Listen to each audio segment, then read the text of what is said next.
Attentat à Bruxelles, 2 Suédois tués, l'assaillant toujours en fuite. 2 personnes de nationalité suédoise ont été tuées par des coups de feu lundi soir à Bruxelles.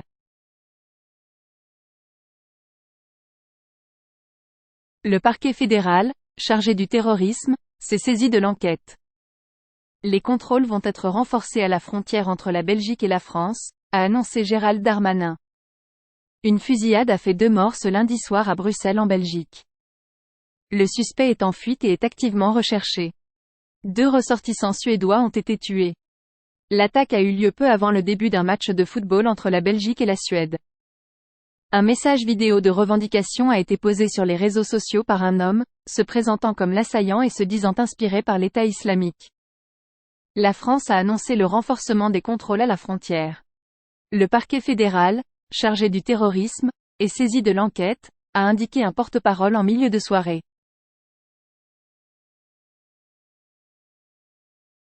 Le suspect du double homicide, armé d'une arme automatique, a tiré plusieurs coups de feu vers 19 h, puis a quitté les lieux en scooter. 2 ressortissants suédois ont été tués dans cette attaque à l'arme à feu. Le suspect portait un blouson orange fluo. Les faits se sont produits près de la place Sainte-Thelette, dans les quartiers nord de la capitale belge. Le suspect est un homme de 45 ans d'origine tunisienne, connu des services de police, pour des faits suspects. Trafic d'êtres humains, séjour illégal et atteinte à la sûreté de l'État, précise le ministre belge de la Justice, Vincent Van Quickenborne. Il a demandé l'asile en Belgique en novembre 2019. L'homme séjournait illégalement en Belgique, précise ce mardi le Premier ministre belge Alexander De Croo. On ne connaît pas encore ses motivations. Un porte-parole du parquet a demandé aux Bruxellois de rester chez eux alors que le suspect n'a toujours pas été interpellé ce mardi matin. Une perquisition renforcée a été menée à Schaerbeek, agglomération de Bruxelles, dans un logement où le suspect aurait séjourné, a indiqué le procureur fédéral belge lors d'une conférence de presse mardi matin. Personne n'a été trouvé à l'adresse indiquée, a-t-il précisé. Le niveau de la menace terroriste a été relevé à 4, considéré comme très grave, niveau maximal, lundi soir dans la région de Bruxelles. Le mot d'ordre, relayé par le parquet, est de rester chez soi aussi longtemps que la menace n'est pas éradiquée.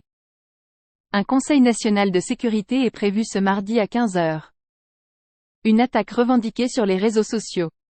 Un message vidéo de revendication a été posté sur les réseaux sociaux par un homme, se présentant comme l'assaillant et se disant inspiré par l'État islamique, a précisé un porte-parole du parquet fédéral. Dans la vidéo de revendication, la nationalité suédoise des victimes est évoquée comme motivation probable de l'acte, a-t-il précisé. La Suède, dont l'image s'était fortement dégradée cet été dans le monde musulman après plusieurs profanations du Coran autorisées sur son sol, avait décidé le 17 août de relever son niveau d'alerte terroriste, estimant que la menace d'attentat persistera pendant longtemps. Le stade Roi-Baudouin confiné. Le Premier ministre belge a dénoncé ce lundi soir un « lâche attentat » ayant ciblé des Suédois alors que l'attaque a eu lieu pendant le match de qualification à l'Euro de football 2024 Belgique-Suède. La rencontre a été arrêtée à la mi-temps et a été définitivement suspendue. Les 35 000 spectateurs sont restés confinés volontairement pendant plus de 2 heures dans l'enceinte du stade Roi-Baudouin. Ils ont ensuite été progressivement évacués.